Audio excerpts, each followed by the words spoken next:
Chapter 5. Settling in. I like to keep a pretty simple daily routine. You know, just get all your bodily functions out of the way in the morning. You know, like for example, I mean, this isn't really the morning because it's, you know, night outside. This is my morning. Morning is a completely subjective concept, you know.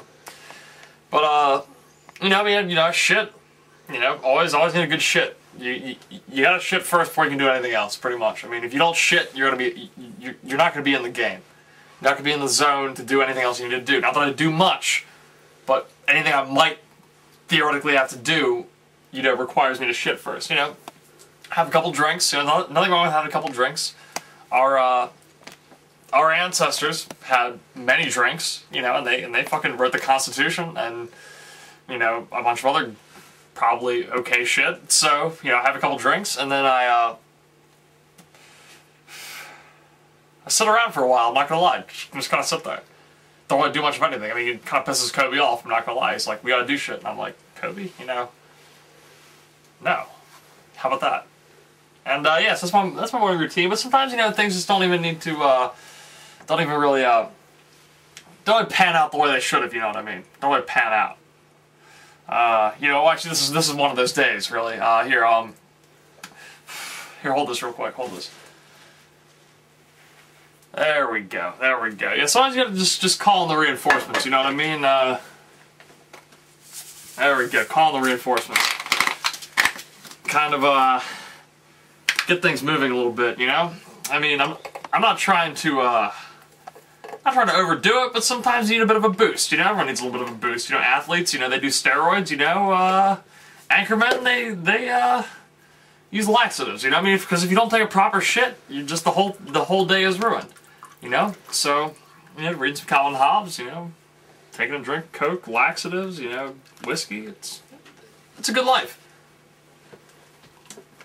We got a little crazier.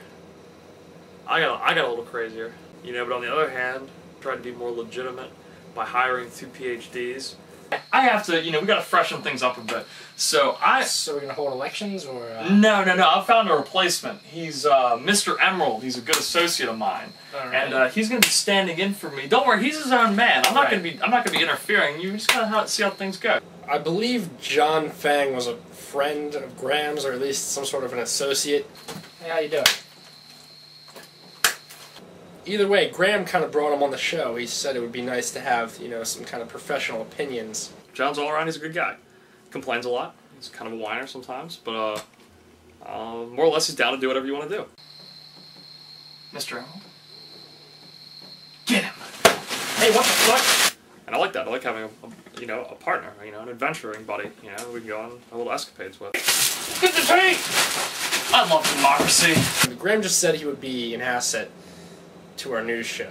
This is okay. I mean, this is not like an actual news organization like The Onion or whatever. They talk about some weird, like they just randomly burn pictures of heads of state. So, hey, why do you have a picture of Chief Justice Y.K. Subharral? I don't know. Force of habit.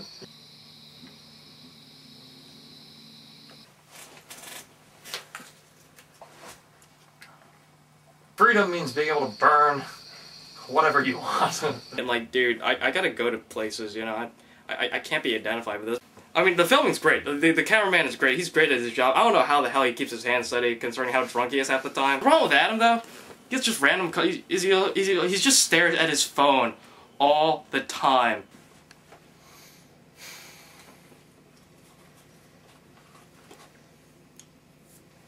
I'm like, Shelly's not gonna call you, Adam. Shelly is not gonna fucking call you.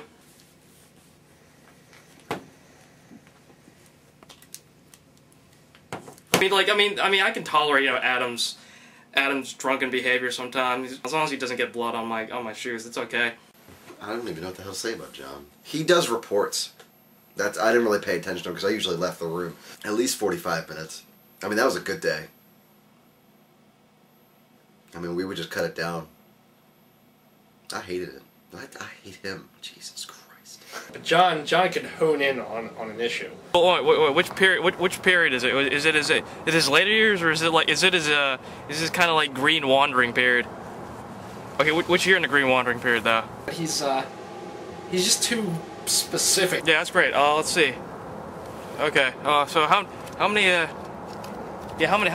acts are in it? 4, 5, 5. All right, that's cool. That's cool. That's great. All right, who's conducting? Aspie. He does what Graham calls burging out. Graham just kind of walked up. He's like, "Hey, dude, you have Asperger's." I'm like, "Dude, I'm trying to do some work here. Right? You're blowing my cover." Graham says he has Asperger's, and in fact he does, and Graham is qualified to diagnose people with various disorders, obviously. Hey, hold on, baby. It's a disorder, right? Not a disability. You make it look good. I'll tell you that. Yeah, damn straight, I make it look good. You know, yeah. Some women find that attractive. You know. No, there's no rumor I'm an autistic. You know, there's no rumor I'm an autistic. There's no rumor I'm an autistic. There's no rumor I'm an autistic. All right, John. He's like the Rain Man with a mean left hook. You know what I mean? The last PhD here. Here was, you know, I heard he'd laugh, quote unquote. This is Dr. Greenfield. All right. When you're a man in my position, sometimes you need more than one organ, you know, of a particular kind. So I don't know if the other 3 have been produced within the laboratory. But, I mean, they probably could be.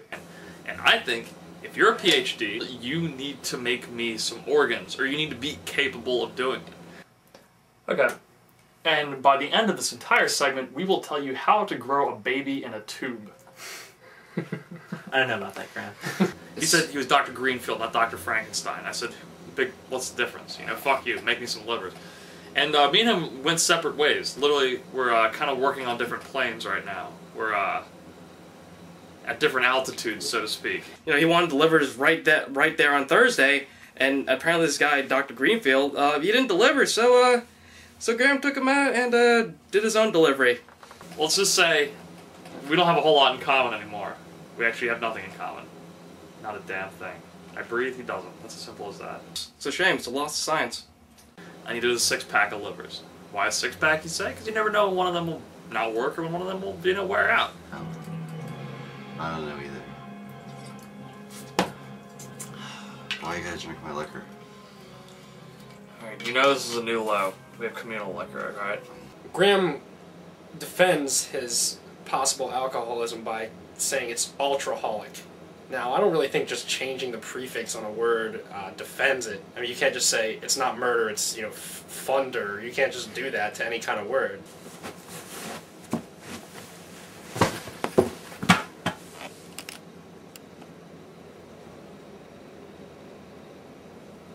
See, he's a poser. He can't do it like I can normally do it, okay?